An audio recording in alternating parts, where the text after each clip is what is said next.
You are wondering who this old man is that is dawdling into your house of worship. I will tell you. My name is Simeon. That means God hears. God hears. Yes, God heard. So many years I was praying to God and wondering if He was listening to me. You know of what I speak. I have prayed so long and so hard for the coming of the chosen one, the Messiah. I was like a watchman standing in a tower, standing watch during the long, dark night, waiting for the gleam of dawn's first light, waiting for the Messiah. Such a world I have lived in. So much pain I have seen. It is one of the burdens of old age, I suppose. The weight of the horrors one sees during a long life. I was born in good times. Israel was free. We had our own queen, Salome Alexandra, a woman of faith and wisdom. No one ruled us. And though the world was in turmoil, our little corner of earth was quiet and prosperous. The grains of wheat were so large as kidneys. The grains of barley as big as olives, and lentils the size of gold coins. I remember the festivals in Jerusalem, the priests in their finery leading the parades to the temple, the sacrifice and the singing. It was glorious. It was glorious to be a young boy. And it seemed that God was making His face to shine upon us. If you live long enough, you learn that good times never last. They are but happy interludes between humanity's normal state of suffering and violence. Good Queen Salome Alexandra died. Her two sons fought over who would be king, and they both called on the Romans to aid them. What fools. Asking the Romans for help is like inviting an elephant to live in your house. The Romans came. They were on the march under General Pompey, and they marched into Jerusalem, killing men, violating women. They marched into this temple, slaughtering priests and worshipers alike. I was there. I saw headless bodies in the streets, priests hewn in two by the sword, blood splattered over the temple pavement. They marched into the Holy of Holies itself, where only the high priest may go once a year. The Romans marched into Israel and never left. You do not know the suffering that comes with being an occupied people. The Romans preferred their work be done for them by local collaborators, and they found their man in our mad King Herod. He came to power after the Parthians invaded Israel. The Parthians and Romans, they fought each other on our land, leaving destruction and more grieving widows and crying children. And Herod, with the Roman legions behind him, marched into Jerusalem, slaughtered more thousands, and became our king.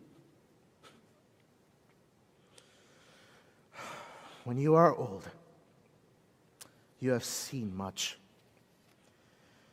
It was Job who said, "Man that is born of woman in a few days and full of troubles." I have lived more, far more than a few days. And I have seen trouble, so much trouble. I have seen the poor taxed to the point of starvation. I have seen hundreds of men who took up arms against Rome captured and crucified on a parade of crosses lining the roads. I have seen my people and my country beaten and raped and ground up like dust. Yet, not all has been bitterness. I've known joy.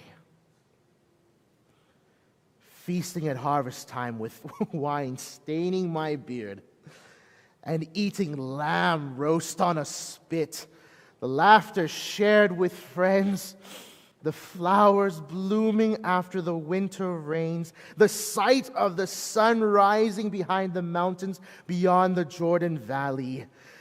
It is a good world that God made for us.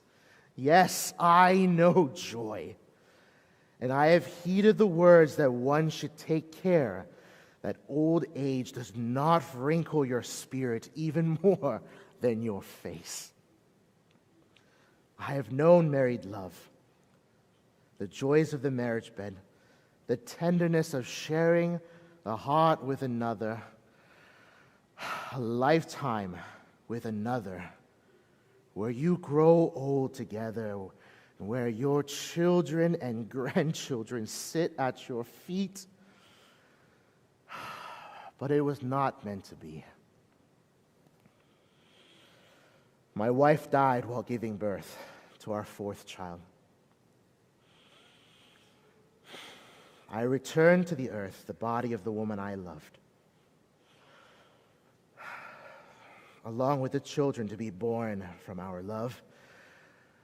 And I have buried my other children. I have outlived them all. I am the patriarch of a family that now lives in the graveyard. My family and my friends too, they are all gone, down to the grave. And my sight grows dim, so I cannot see much of the world. My body no longer does what I tell it. Perhaps some of you full of years understand what it's like to grow old and outlive those you've known and loved and find yourself alone and tired. Oh, so tired. It is like the rabbi said, youth is a crown of roses, and old age a crown of thorns. So many times I've wanted to close my eyes at night and not see the dawn of another day. I have lived longer than any man should and have seen as much of life as I want to see. It is said that a man should not outlive his teeth. But God has his purposes. And he has shown me that I should not die until these eyes have seen so much trouble should see the Messiah. God is good. And this promise gives me strength enough for each day, and it is, as a wise man say, if I did not have something to look for, I should be lost. And it is the coming of the Messiah that I have looked for. It concentrates the mind, I will say, to know that God has kept you here for a purpose, and it gives you hope. It gives me hope. And so I have stayed in Jerusalem, the city that is the center of God's promises, the city we Jews think is the center of the world. I go each day to the temple to worship. It is my custom that I do not remind myself of God's goodness and of his promises, Such customs can carry a man with his faith flags, and God is good. One only has to consider one's blessings to know this. And I wait for God's comfort to his people. I remember the words of the prophet Isaiah. Comfort, oh comfort my people, says your God. Speak tenderly to Jerusalem and cry to her that she has served her term and her penalty is paid. Every valley shall be lifted up, and every mountain and hill be made low. Then the glory of the Lord shall be revealed, and all people shall see it together. For the mouth of the Lord has spoken. And so I wait and look for the glory of the Lord to be revealed.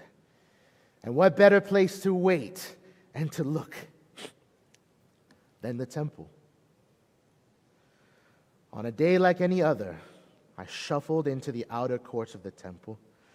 Amidst the hurrying people, bumping into an old man without noticing, the braying animals being led to sacrifice, beggars asking for coin, the maimed and crippled praying for cure. Amidst all that, I saw a young man, a young woman. You would call them teenagers, with the mother holding a baby wrapped against the cold. How did I know it was them? How do you know when something is absolutely right? How do you know when you are in love? The same fluttering in my heart, the same wide awake awareness. It was as if the Spirit of God himself reached down and gave me a little shake and pushed me toward them. I had spent years waiting and looking, knowing that God had kept breath in me so I could see the hope of Israel. And I will say that they were not what I expected. Clearly, they were not from Jerusalem. They looked rather rustic, and they were so poor, carrying a pair of doves for the required sacrifice, an allowance made in the law for the poor, when normally one presents a lamb. The two of them, barely out of childhood themselves, and holding in their arms the one who was the Messiah. It is God's way, I suppose. Remembering how he called King David, the youngest brother, out in the field watching the sheep, no one expecting that David would be king except prophet Samuel. It is God's way to humble and not the proud, to do his will. I tottered up to him, the child. May I hold him? I asked. The mother pulled away, fearing I was to do him harm. So I spoke gently, telling her that this child lived all my hopes for myself and Israel and the whole world. She let me hold him. And I took him and looked him into the eyes. And in the blink of the eye, in the future, I saw, and God showed it to me. Not in pictures. No. It is hard to explain, but I saw that this child, this innocent little baby, seemingly so harmless, was a threat. Yes, a threat. A threat to the powers that rule this dark world. This is God's Messiah coming to bring God's kingdom into a world that does not want God. Come to bring down the mighty and raise up the poor. For when God comes into the world, like he did at Mount Sinai, like he did on the Passover, the earth shakes, the powerful cower. O world, in this child prepare to meet thy God.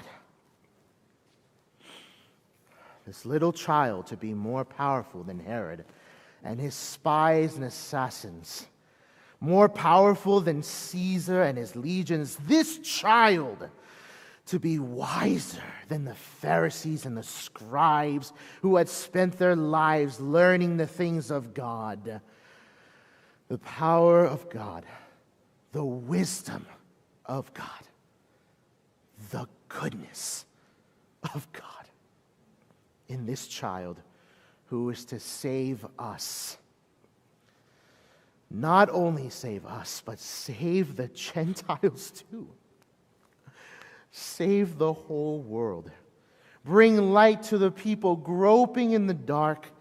It is like Isaiah said, and a child shall lead them.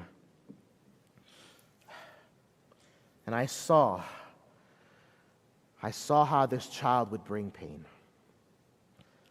to his own mother, that the powerful would link arms and stand against, and his mother would know the pain and worry of a son gone as to war, gone to combat the powers of evil, standing against the proud and mighty who hold my people captive. And I told her what I saw. I handed the child back. His parents looked at me wide with wonder and fright, no doubt asking themselves just who their child was. And they walked away, and I saw them no more. I have held the Messiah. I have seen with my own dim eyes that God has kept his promises. And you, do you trust that God keeps his promises? That there is a future full of promise when the Messiah comes?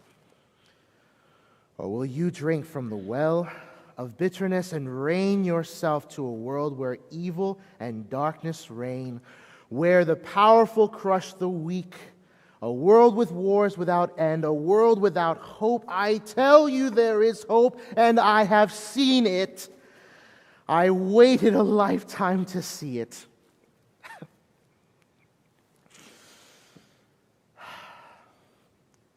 And it is enough. It's enough.